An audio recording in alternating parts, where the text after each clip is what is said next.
cette photo va bien vous illustrer le système, la dimension de l'espace-temps dans lequel se situe le cerveau vibratoire quantique.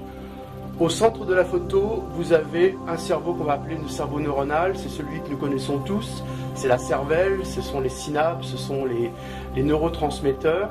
Et vous voyez, je vous ai mis une sorte de vitre, hein, et cette vitre, qui sera à passer dans la thérapie bien sûr, va déboucher vers quelque chose d'inattendu, de fantastique, qui est cette dynamique de mouvement hors de notre espace-temps à nous, mais quand même très proche, qui va donc gérer le cerveau vibratoire quantique.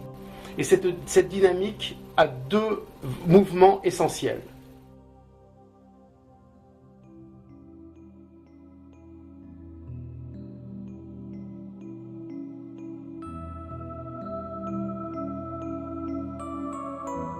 Le mouvement donc, qui est dessiné à gauche est le mouvement de la méduse.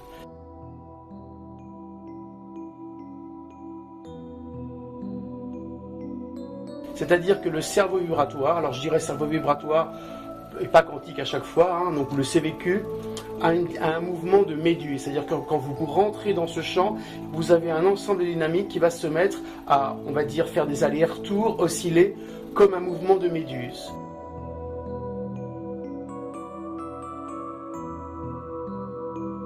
C'est le premier mouvement à sentir, et le deuxième sera le mouvement à droite, qui sera le mouvement des ailes d'oiseau.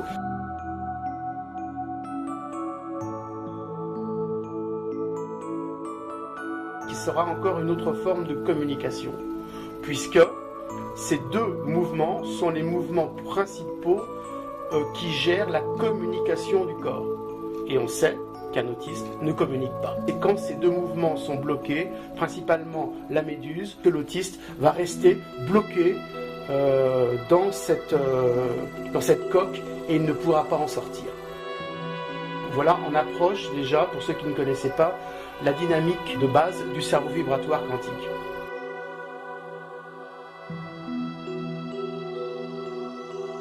Une deuxième image qui va montrer par rapport à la physique quantique, puisque pourquoi quantique ?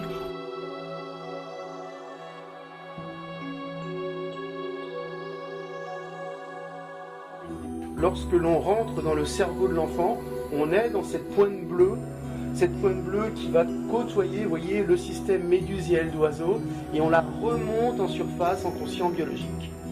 Et une fois qu'elle est remontée, en général, tout s'arrange. On est dans un système cosmo-quantique, d'où le fond de l'image, vous voyez, qui est une méduse, donc comme si une méduse dans les étoiles, dans les constellations, comme si le cosmos avait cette grande pulsation, ce grand mouvement unificateur de tout un tas de paramètres dont le cerveau de l'homme, on doit s'accrocher, on doit évoluer avec. Et donc ça ouvre un peu le champ de l'homme à des dimensions qui lui sont supérieures et avec lesquelles nous travaillons, on va dire, quotidiennement.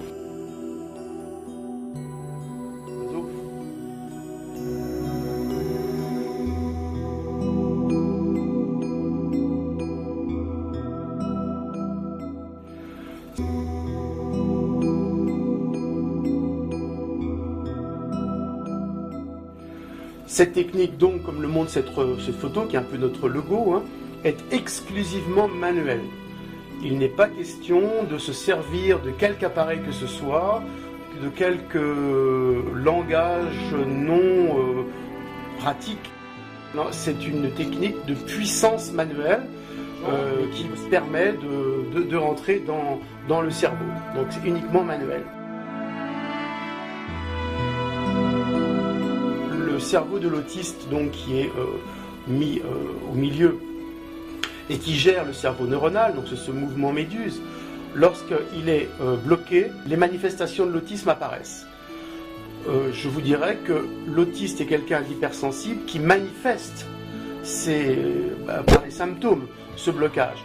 Mais tout un tas de gens qui ne manifestent pas autant les symptômes que l'autiste sont autant bloqués par un blocage du système méduse, puisque en fait tout le monde a ce système qui marche au fond de lui, mais qui l'ignore royalement.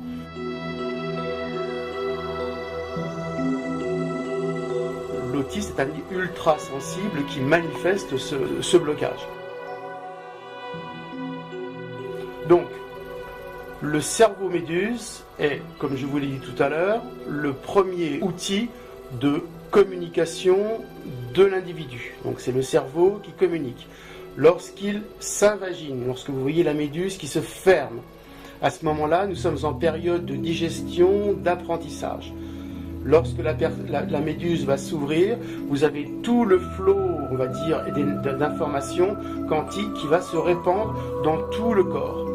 Et cela, plusieurs fois par jour, à chaque fois que vous avez une information, à votre insu, vous avez ce système qui se met en route, en fait qui ne s'arrête jamais théoriquement, et qui supervise le flot d'informations quantiques qui après va pouvoir se traduire on va dire en flot biologique, c'est-à-dire les neurotransmetteurs, la circulation du sang, les hormones, les phéromones, tout ça après va suivre. Mais la grande supervision de tout ça vient de ce système quantique qui nous anime, comme je vous l'ai montré. Donc ça, chez l'autiste, c'est bloqué, ça ne bouge pas. Et non seulement ça ne bouge pas, mais on va voir après que ce système méduse s'est volatilisé dans une autre dimension de l'espace-temps. C'est comme si il avait une bulle à côté de lui qui le maintient un peu dans son monde à lui, mais qui ne réintègre pas son corps. Donc, il ne communique pas, ça c'est connu, et aussi, il ne tient pas compte de son corps, il ne s'occupe pas de son corps. Pourquoi ? Parce que la communication méduse et reste du corps étant bloquée, il est complètement désintéressé donc du corps.